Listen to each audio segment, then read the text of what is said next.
Arlette Laval, si vous vouliez vous joindre à nous pour nous faire un point justement sur One Health et nous dire à peu près où on en est. Alors, merci. Comment ça comme ça va? Je ne mange pas. Pourtant, merci.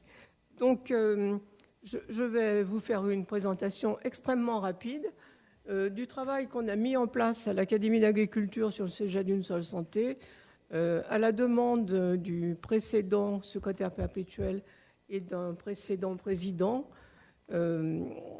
pour mettre en exergue et examiner un peu en détail les aspects Ouais, il ne faut pas que je touche. C'est pas moi qui fais avancer les diapos.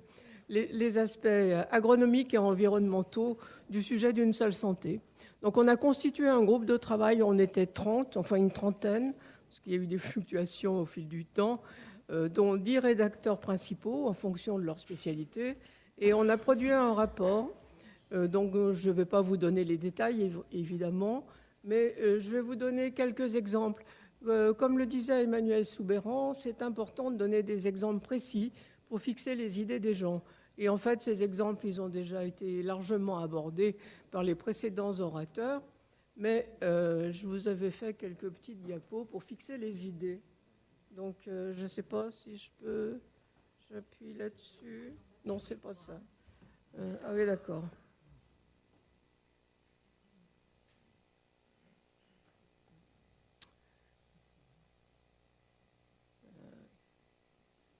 Merci.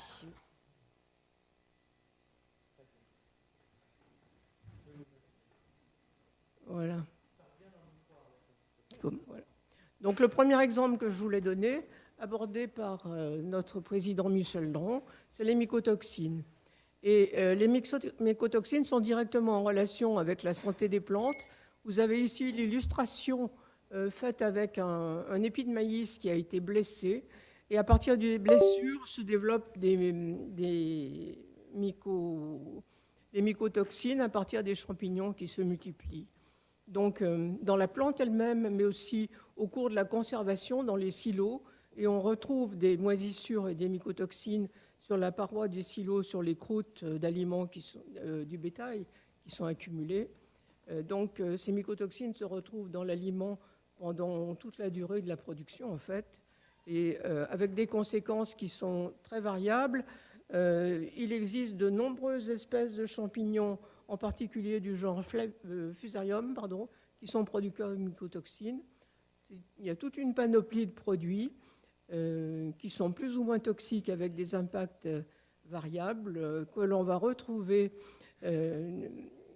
dans les denrées animales et éventuellement dans le lait.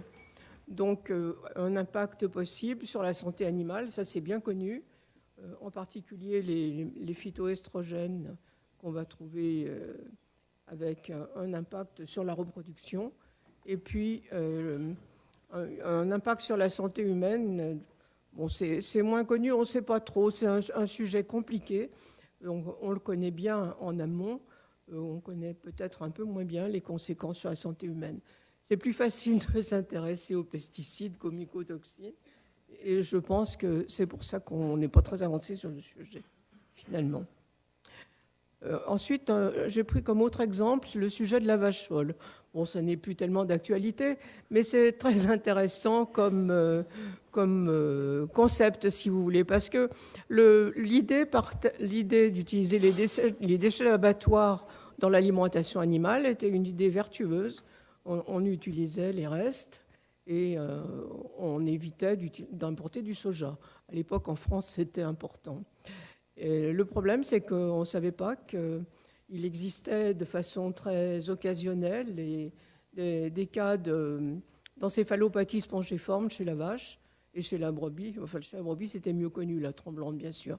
Mais ces prions se sont retrouvés ensuite sur les animaux avec une possibilité d'aller contaminer l'environnement et les sols de façon quasiment éternelle, puisqu'ils sont très résistants. Donc là, on a un exemple qui pourrait malheureusement se reproduire si on essaye disons, des pratiques un peu imprudentes. Le troisième exemple concerne la santé de l'eau. Dans les eaux courantes des rivières, en eau douce, donc eau courante des rivières, et sur les eaux des étangs et des marais, peuvent proliférer des leptospires. Ce sont des bactéries assez peu connues finalement, mais qui sont émises dans l'environnement par les rats, les ragondins, différentes espèces de mustélidés, qui sont d'autant plus dangereux qu'ils sont peu sensibles, donc ils ne font pas de maladies cliniques, mais ils excrètent de grandes quantités de bactéries et pendant très longtemps. Et avec le réchauffement climatique, le phénomène étant bien connu dans les pays tropicaux, les bactéries restent dans les eaux et ne sont pas détruites par le gel, par exemple, et donc peuvent occasionner des maladies chez les baigneurs, les sportifs en eau douce, et c'est évidemment aussi une maladie professionnelle chez les égoutiers et les pompiers. Cette maladie, je pense qu'on en reparlera. On s'y est intéressé dans un groupe interacadémique avec des académiciens de l'Académie de pharmacie, de l'Académie vétérinaire et de l'Académie de médecine, parce qu'on a eu une crainte au moment des Jeux olympiques. Donc on avait produit un rapport qui a été, disons, diffusé pour alerter un peu sur les risques. Bon, c'est une maladie qui peut être très facilement contrôlée avec un traitement adapté, mais il faut que le traitement soit adapté, qu'il soit mis en place tout de suite. Donc en fait, l'idée, c'était plutôt d'alerter le monde médical. Autre exemple, l'influenza aviaire hautement pathogène, ou pas d'ailleurs, même modérément pathogène, évoqué par Emmanuel Souberan aussi. Donc la maladie est transportée à courte ou à longue distance par les oiseaux migrateurs. En élevage, en particulier en élevage plein air, la circulation est intense, produisant une excrétion virale à partir des bâtiments et dans l'environnement qui peut concerner les chasseurs, les transporteurs, les éleveurs, le personnel d'abattoir, catégorie, disons, d'individus particulièrement exposés. Le dernier exemple, c'est l'antibiorésistance. Donc, là aussi, l'Académie d'agriculture s'y intéresse, puisqu'on a un groupe qui est associé d'un groupe de veille interacadémique regroupant 7 académies, Académie des sciences, médecine, pharmacie, vétérinaire, chirurgie dentaire et agriculture. Et donc, on travaille depuis une dizaine d'années en organisant des colloques sur différents sujets. Mais vous savez que l'antibiorésistance apparaît dès qu'on traite l'homme ou les animaux, en faisant émerger des souches résistantes qui peuvent passer d'une espèce à l'autre et qui se retrouvent dans l'environnement. L'expression digestive ou aérienne des bactéries et des plasmides ou d'autres éléments transférables assure la pérennité du système. L'eau va être polluée, le sol aussi, via les effluents d'élevage et des stations d'épuration, nécessitant une vigilance toute particulière sur le traitement de l'eau et des effluents d'élevage. Donc je conclurai en disant qu'il est nécessaire d'interagir avec la nature pour couvrir les besoins alimentaires, tout en assurant une qualité nutritionnelle, sanitaire et organoleptique des aliments. Il faut organiser l'espace, les pratiques agronomiques, vétérinaires et médicales pour limiter les conséquences et en tout cas veiller à ce qu'elles ne soient jamais irréversibles. Je pense que ça, c'est un point particulièrement important. On peut avoir des problèmes momentanés, mais il faut les identifier rapidement, mettre en place des mesures et s'assurer que le phénomène soit vraiment réversible. Surveiller les échanges nationaux et internationaux par une épidémiosurveillance rigoureuse et le recours rapide à des tests diagnostiques performants. Je pense que ça a été particulièrement bien développé par Emmanuel Souberan.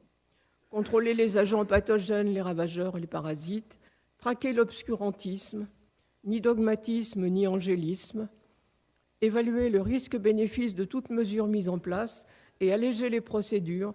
Vous avez vu comme avec l'utilisation des laboratoires vétérinaires dans le diagnostic de l'infection par la Covid, on avait pu arranger les choses, mais il a fallu quand même un peu de temps et des décisions politiques énergiques et rapides.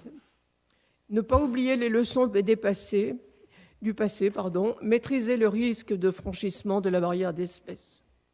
Voilà l'essentiel des messages qu'on pourrait tirer du rapport et de notre séance prolongée de brainstorming entre académiciens. Merci.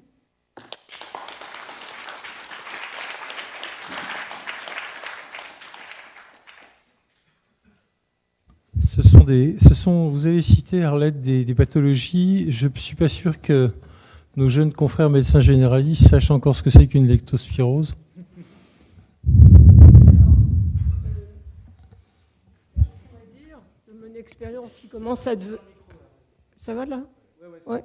De mon expérience qui commence malheureusement à être un peu longue, c'est le problème. Où vous avez de l'expérience, des idées, et où vous êtes jeune. Et donc malheureusement, on ne peut pas être et avoir été. Hein.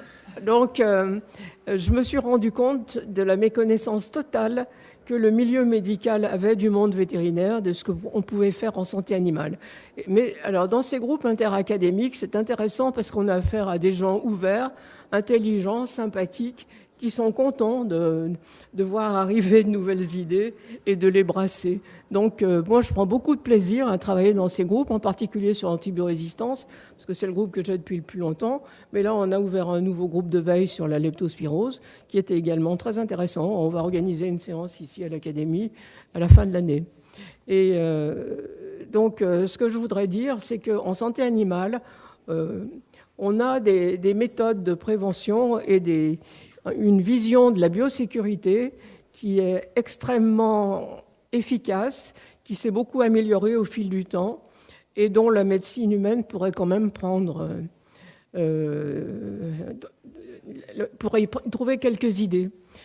Je ne sais pas si j'ai le temps, mais je vais vous raconter une anecdote qui m'a vraiment beaucoup choquée. J'ai une de mes amies qui vient de perdre son mari, qui a fini ses jours en gériatrie dans un hôpital parisien renommé.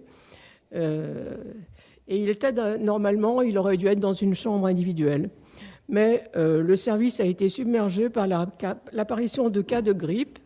Et la grippe a été introduite dans l'hôpital par des visiteurs qui ont refusé de mettre un masque. Et donc, résultat des courses, les services ont été submergés et le mari de mon ami s'est retrouvé dans une chambre avec un autre malade, ce qui n'a pas du tout facilité, disons, la fin de l'évolution de sa maladie. Donc, moi, je trouve scandaleux qu'on laisse entrer dans un hôpital en période de grippe des gens qui refusent de mettre un masque, mais c'est inimaginable. Alors le personnel hospitalier a dit on est désolé, mais on peut pas les obliger. Alors on peut pas les obliger à mettre un masque, on peut pas leur interdire l'entrée. C'est pas étonnant si nos hôpitaux sont submergés et nos services hospitaliers complètement désespérés. Ça prouve qu'en ce qui concerne la vaccination contre la grippe, et on s'en aperçoit à l'heure actuelle, c'est un échec sur lequel les autorités feraient bien de réagir fortement. Et il n'y a pas besoin d'avoir des visiteurs extérieurs. Il faut savoir que 23% des personnels soignants seuls sont vaccinés. Non, pas refusent le vaccin, sont vaccinés. Ça veut dire qu'on a 3/4 du personnel soignant qui n'est pas vacciné. Et c'est les chiffres donnés par la PHP, et en particulier par Nicolas Revel il n'y a pas longtemps. Donc la source est bonne.